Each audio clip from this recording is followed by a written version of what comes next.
ማስተሪንግ ፈርስት ኢምፕሬሽን ለመጀመሪያ ጊዜ ስትታይ እባካችሁን በቃ ማትረሱ አይነት ሰዎች ሁኑ። ኖርማል ሰው አትሁኑ። ላይክ ሰም አዘር ሴልስ ዱድስ አትሁኑ። የተለያችሁ ሁኑ። ሰውየውን እንዲደንቀው ማለት እንዲገርመው ማለት ለራሳችሁም እኮ ቦሪንግ ነው። ሁሌ አንድ አይነት ነገር ከምታወሩ ዲስ ታይም ስትደውል በሌላ ፎርማት ዲስ ታይም ስትደውል በሌላ ዲስ ታይም ደግሞ እስቲ በሌላ እያላችሁ ስትሄዱ ለእናንተም ቦሪንግ አይሆንም ለሱም ቦሪንግ አይሆንም። እና በተቻለ መጠን ተመሳሳይ ነገር አታሩ። ቢሮ ስመጣ የምታደርጉት ነገር አንድ አይነት፣ ስልክ ስትደውሉ አንድ አይነት፣ ፎሎ አፕ ፕሮስፔክት ስታደርጉ አንድ አይነት፣ ሁሉንም ነገር አንድ አይነት። አሁን እኔ ፕሮስፔክት የሚያደርጉኝ ሴልሶች አሉና ሲያደርጉኝ አብዛኞቹ ያው የተለመደ ነው። እንደ ተመጽዋች እንደሚለምኑ ሰዎች እንደዚህ ያለ እንዴት እገዛዋለሁ መግዛት ብፈልግ ራሱ እንዴት እገዛዋለሁ ኮንፊደንትሊ ነው በሆነ አይነት መንገድ። አንድ ልጅ አለ አሁን ነግራችሁ ያውቃሉ ትሬኒንግ ላይ ወላ አካባቢ ነውና እንትን ብዬ ስቀርቡ ኢቭን ስለ እንትኑ አላወራኝ ይመቻ በዚህ በኩል ይወጣ ወይስ ምናምን ብሎ ልክ እንደ ፓርኪንግ ሰው ልክ እንደሚረዳ ሰው ልክ እዛ አካባቢ እንዳለ ኮምፎርቴን ጠብቆልኝ ምቾቴን ለመስጠት ነው እንትን ያደረገው። ከዛ ነው የሆነ ቀልድ እንትን አደረገ ረስቸው ነው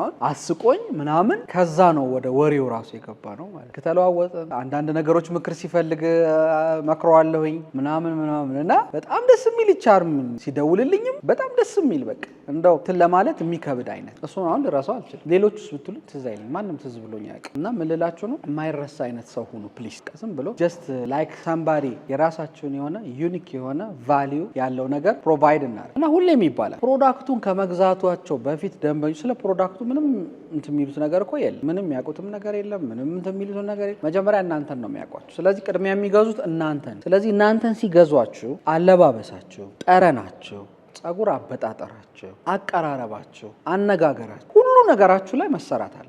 ፈርስት ኢምፕሬሽን የሚባለው ነገር መግባት አለበት። ያኔ ነው ራሳችሁ የምትሸጡ። ፈርስት ኢምፕሬሽን ማለት አንዴ ደግሞ መጀመሪያ ላይ እንትን ብለው በኋላ ማበሻቀጥ አይደለም፣ ከመጨረሻው የሚዘልቅ የመጀመሪያውን ሰው የሳላችሁን ከመጨረሻው እየሳለ መሄድ አለበት። ያን ነገር ፕሩቭ እያደረገ መሄድ አለ። የዛሬ ትህትና ለምሳሌ ሳሚ ብሏል 6 ወር አታካች የሆነ ሂደት ነው የሄድንበት። እኔ ማቃ 6ኛ ወር ላይ የመጀመሪያው ሳሚን እንደምታገኘው መሆን አለበት። ፕሩቭ ማድረግ አለበት። እሱ እኮ ኔክስት መንዝ የሚያውነው ሰከንድ አመት የሚያውነው 2 አመት የሚያውነው እንደዛ መሆን አለ። ፈርስት ኢምፕሬሽን ሲባል አንዴ ብቻ አሳይተው ከዛ በኋላ እንደፈለክ የምትሆንበት አይደለም። ፈርስት ኢምፕሬሽን ታሳያለህ። ያ ነገር ሰው ውስጥ የሚከተው ግንዛቤ አለ። ከዛ በኋላ እሱም ፕሩቭ እያደረገው ነው የሚሄደው ማለት ነው ስሩ ሂደት። ስለዚህ ቀጣይነት ያለው ነገር ግን መጀመሪያ ላይ ግን የምታደርጉት ነገር ሁሌም ቢሆን የሚቀጥለውን መሰረት ድንጋይ የምትጥሉበት ነው። ኢትስ አ ስቴፒንግ ስቶን። ሶ ወርድስ ካም ቢልድ ብሪጅስ ኦር ስትጠቀሙ ቃላቶቻችሁ ሁሉ ነገራችሁ ድልድይም ከነሱ ጋር ለመገናኘት ጥሩ ቆንጆ ድልድይ ሊሆን ይችላል። የዛን ያክል ደግሞ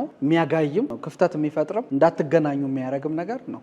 አተሴም የምትጠቀሙትን ቃላት ተጠንቀቁ። የምታደርጉትን ነገር እያንዳንዷን ነገር ድልድይ የምትሰሩበትን በደንብ በምቾት ኮሚኒኬት የምታደርጉበትን ነው እንጂ የሚያራርቃችሁን ነገር መምረጥ የለባችሁ። በጣም ደግሞ ለእኛ ለሴልስ ፒፕል በጣም ወሳኙ ነገር ማዳመጥ። ብዙ ጊዜ መናገር ነው እንጂ የማዳመጥ ልምድ የለንም። ማዳመጥ፣ ራሳችንን በዛ ሰውዬ ቦታ ማስቀመጥ፣ ራሳችንን ምንገልጥበት መንገድ ምናስቀምጥበት መንገድ በጣም ግልጽ የሆነ ቬግ ያልሆነ በጣም ቱማች ቴክኒካል ያልሆነ ነገር መሆን አለበት። የኛ ኢንፍሉዌንስ ወይንም ተጽዕኖ ለመፍጠር የምንጠቀምበት ከረንሲያችን ነው ትልቁ ነገራችን ፈርስት ኢምፕሬሽን ማለት እና ሁሌም ቢሆን ምን አድርጉ ፕራክቲስ አድርጉ። ባይ ዘ ወይ እኛ ስራ ላይ ብዙ ጊዜ ያልተለመደው ሪሄርስ ማድረግ፣ ውጪ ነጮች በጣም የሚተገብሩት እኛ ማናረገው ሪሄርስ ማድረግ ያስፈልጋል። ልክ እንትን በሉ ሱፐርቫይዘሮች አሰሯቸው፣ አንዱን እንደ ደንበኛ አንዱን እንደ ሽያጭ ባለሙያ አድርጋችሁ በደንብ አሰሯቸው። ሮቴት እያደረጋችሁ ሮል ፕሌይ አድርጋችሁት በደንብ ይስሩ። ፕራክቲስ ማድረግ አለባችሁ። ኮንፊደንስ ኢንትሮዳክሽን፣ ኮንፊደንስ ሴልስ ስፒች እንዴት እንደሆነ በደንብ አሰሯቸው በደንብ እና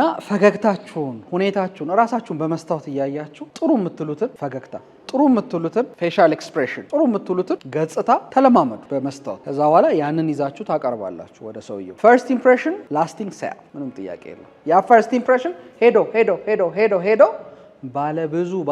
ባለብዙ የደንበኛ ዳታቤዝ ባለቤት ነው የሚያደርጋችሁ። ስለዚህ ሌሰን 9 ቢልዲንግ ኮንፊደንስ ኢን ፕሮስፔክቲንግ ቅድም አንስቼዋለሁ። ፕሮስፔክቲንግ ላይ እባካችሁ በተቻለ መጠን እናንተን ዲስሪስፔክት ሊያደርግ የሚችል ነገር አታድርጉ። ሰርቬይም ስታደርጉ እንደኔ እኔ የምመርጠው አላቅም፣ እናንተ ኮስቲ ነው ልትሉ ትችላላችሁ።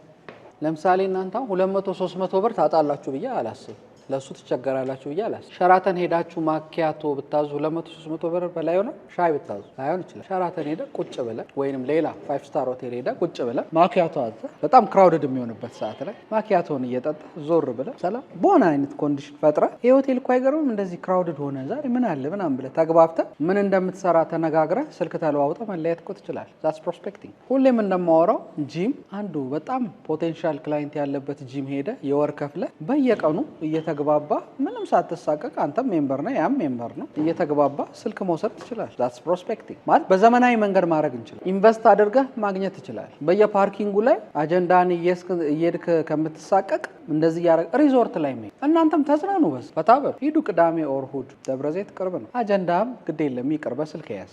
አጀንዳ የአጀንዳ መንፈስ አጀንዳ አትያዙ። መለያ ሆናችኋል።